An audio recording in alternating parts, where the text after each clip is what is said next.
Vous savez, quand je vous vois, j'ai envie souvent de vous appeler Excellence, tout et tout, donc ça me fatigue un peu, mais je vais m'exercer.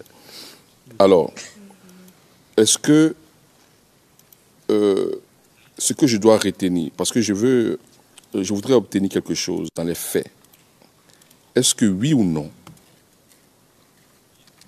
certains membres de la mission ont tiré sur des civils, oui ou non?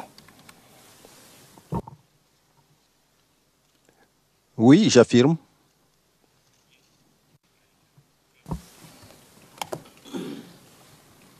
Tout à l'heure, sur cette vidéo, nous avons vu le nom de la victime, d'une des victimes, M. Rabé, c'était écrit. Est-ce que vous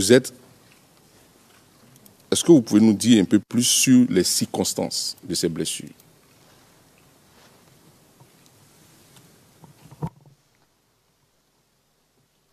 Je ne me rappelle plus des circonstances, mais je sais que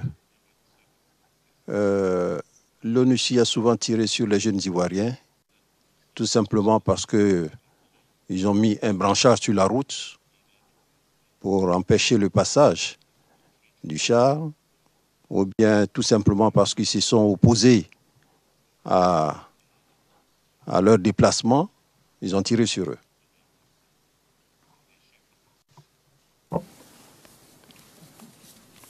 Et vous avez aussi interpellé la force Licorne. Oui, nous avons interpellé les deux forces parce que nous nous sommes rappelés de l'incident qui a eu lieu à l'Hôtel Ivoire. Donc nous avons rappelé ça à Licorne également.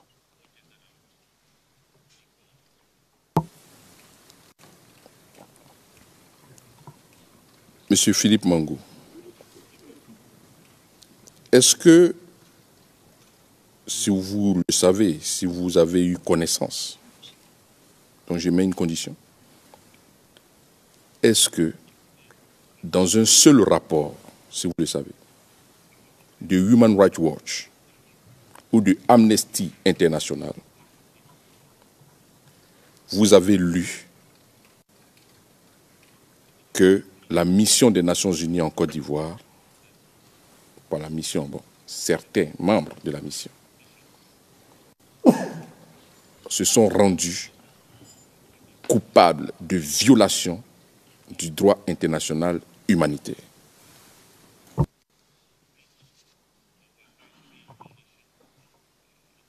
Non, je n'ai jamais vu ce document.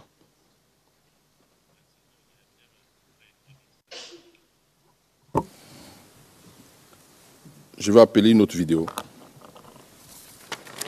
La première dame de Côte d'Ivoire a rendu visite aux blessés, victimes de la force des Nations Unies en Côte d'Ivoire. Hier vendredi, elle s'est rendue donc à l'hôpital militaire d'Abidjan pour apporter sa compassion à ses compatriotes blessés dans leur chair. Compte rendu, Ange Cossé. L'armée de la mission des Nations Unies en Côte d'Ivoire a bel et bien tiré à balles réelles sur des Ivoiriens. C'était le mercredi 29 décembre 2010 dans la commune d'Abobo. Maï Rabé Marcelin et Meï Jacques ont eu la vie sauve grâce aux forces de défense et de sécurité par qui ils ont été évacués à l'hôpital militaire d'Abidjan. La première dame de Côte d'Ivoire, Madame Simone Yves Gbagbo, députée d'Abobo, visiblement affligée, est venue ce jour du réveillon de la Saint-Sylvestre apporter sa compassion à ces victimes des dérives de l'armée de l'ONUCI. Désolé devant toutes ces souffrances-là qui sont infligées à la population. Je pense que ce que l'ONUCI fait là, c'est vraiment c'est insupportable. C'est insupportable, c'est inacceptable. Et puis c'est grave quand même. C'est grave quand même.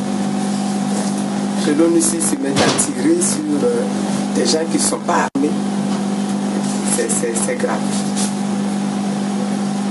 C'est tout ça là qu'on dénonce, c'est pour ça qu'on dit qu'ils n'ont qu'à partir. Et il faut partir, parce que s'ils sont inscrits dans ce comportement-là, ils n'ont plus rien à faire chez eux. L'ONUCI, dans sa logique de faire un président ivoirien, s'entête à se maintenir et à jouer à un jeu trouble en Côte d'Ivoire, malgré son départ formulé par le président de la République son Excellence Laurent Gbagbo. C'est dans ce schéma qu'elle a décidé de s'impliquer militairement dans une crise post-électorale qu'elle a créée au mépris des lois ivoiriennes.